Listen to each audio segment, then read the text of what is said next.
Taong 1978, may isang grupo ng mga scientist ang nagtangkang maghukay ng pinakamalalim na butas sa buong mundo.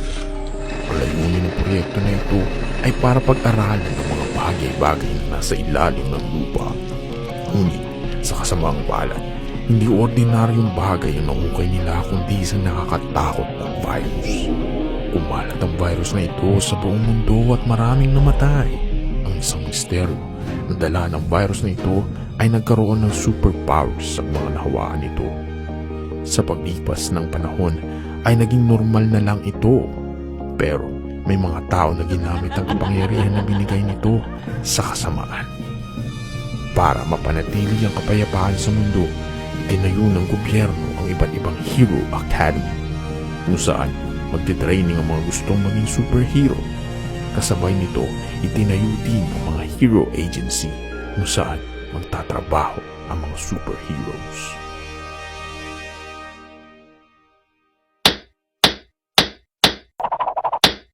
Sa wakas, naipatayo ko na ang aking Hero Agency. Kailangan ko na lang ng mga hero para magtrabaho dito sa company ko. Uy, tingnan mo. May bagong pinatayo na Hero Agency, oh.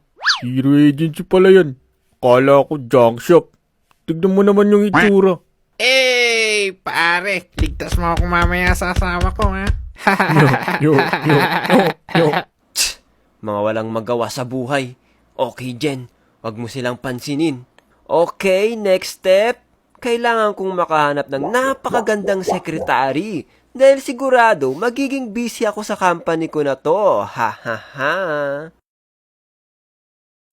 Jen's Hero Agency is now hiring. Position, Secretary. Secretary requirements, 20 years of experience. Must be a hero, syempre. Proficiency with Microsoft Office.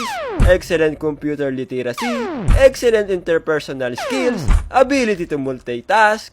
Excellent communication skills. Excellent time management skills.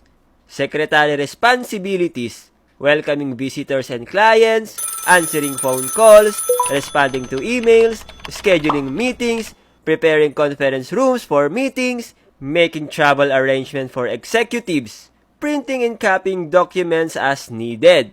At syempre, hindi mawawala ang can make me a coffee, can massage me when I'm tired. Alright, siguradong pag-aagawan nila tong trabaho na to.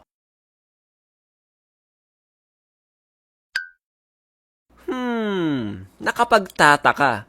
Bakit wala pang nag-a-apply sa job hiring ko? Hindi ba sila marunong magbasa? Okay lang, day 1 pa lang naman.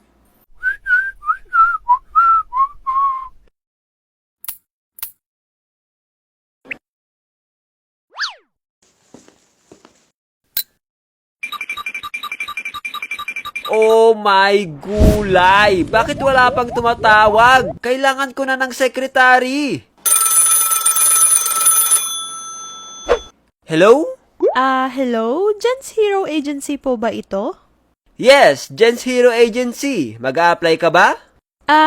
Opo sana. Available pa po ba yung position? Yes, available pa. Buti na lang nakita mo yung job hiring poster ko sa labas. Nakita ko lang po kasi itong poster sa basurahan, kaya akala ko hindi na available. Buti na lang tumawag ako. Nani? Paano napunta sa... Ay, buti na lang tumawag ka kasi last day na ngayon ng job hiring at marami kayong nagagawan sa position na yan. Ganun po ba? Grabe, buti nakaabot ako, sir. Buti na lang talaga. So, punta ka dito bukas ng 7 a.m. para ma-interview kita, ha? Okay po, sir.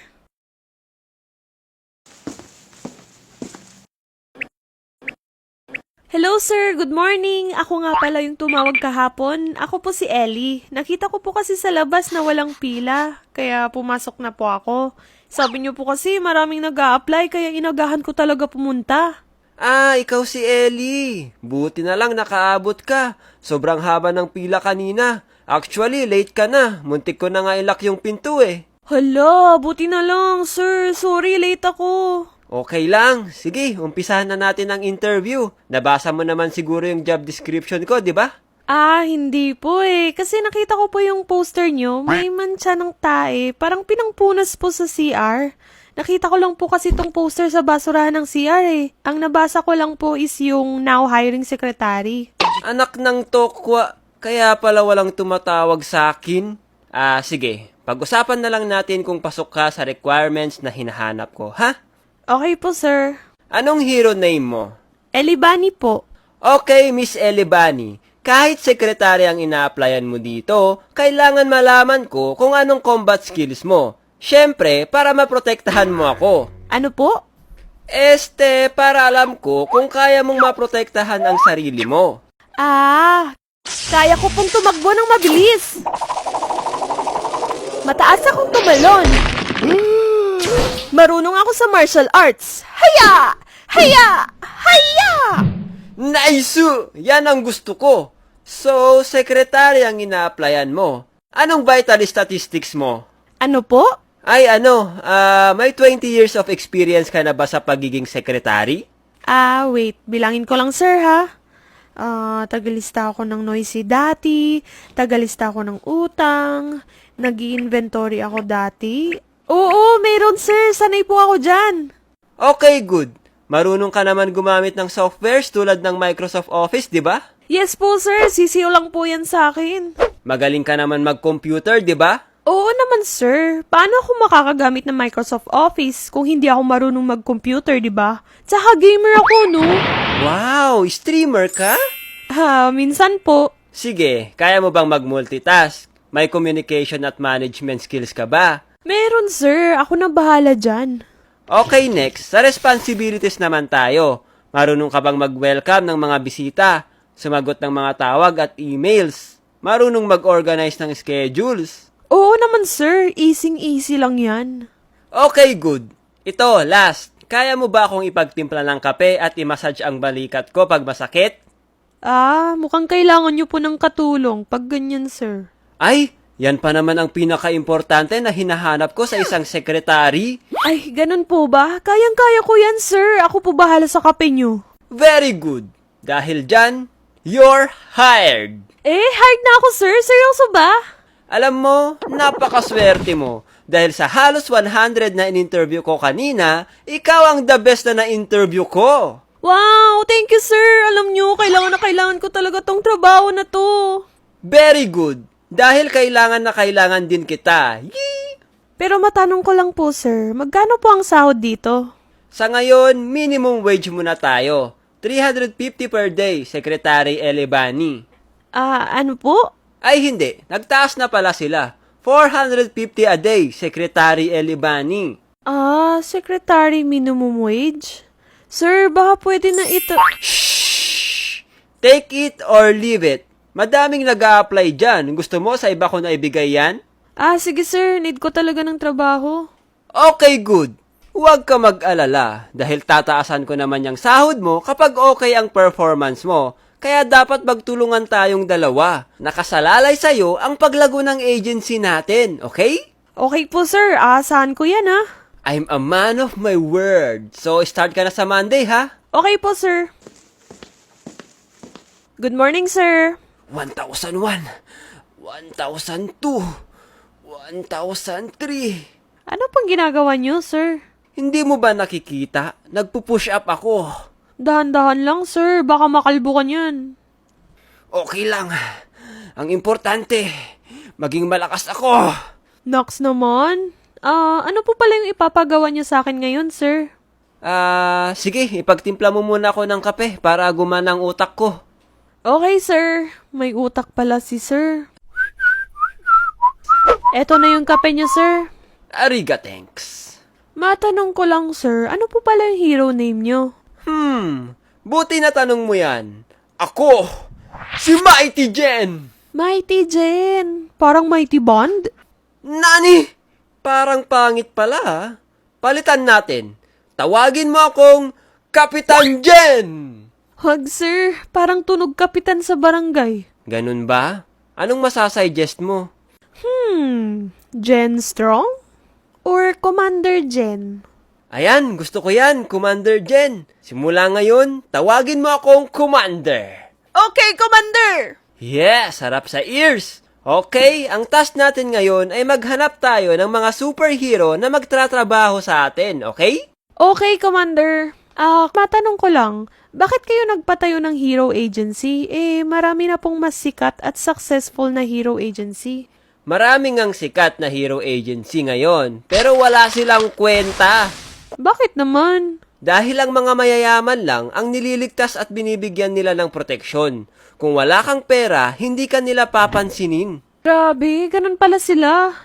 Paano kung biglang may aksidente? Hinahayaan lang nila yun? Tinitignan nila kung worth it iligtas yung tao. Sinisigurado nila na yung ililigtas nila ay may pambayad. Grabe naman. Sinubukan mo bang mag-apply sa kanila? Oo, sinubukan ko.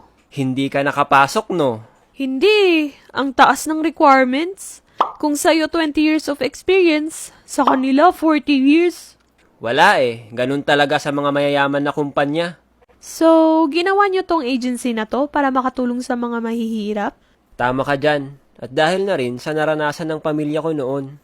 Anong nangyari sa pamilya mo noon? Nakidnap dati ang nanay ko kasama ang mga katrabaho niya. At yung papa ko humingi ng tulong dito sa mga agency na to. Pero hindi nila tinulungan yung papa ko dahil wala daw tong pambayad. Grabe naman, parang hospital lang. Kung wala kang pambayad, hindi ka nila aasikasuhin.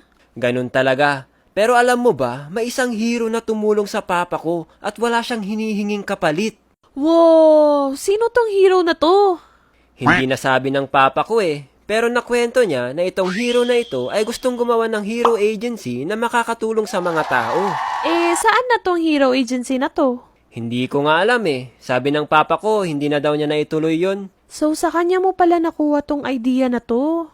Oo, na-inspire ako dito sa hero na to at sinabi ko sa sarili ko na paglaki ko, gagawa din ako ng agency na makakatulong sa mga tao, mahirap man o mayaman.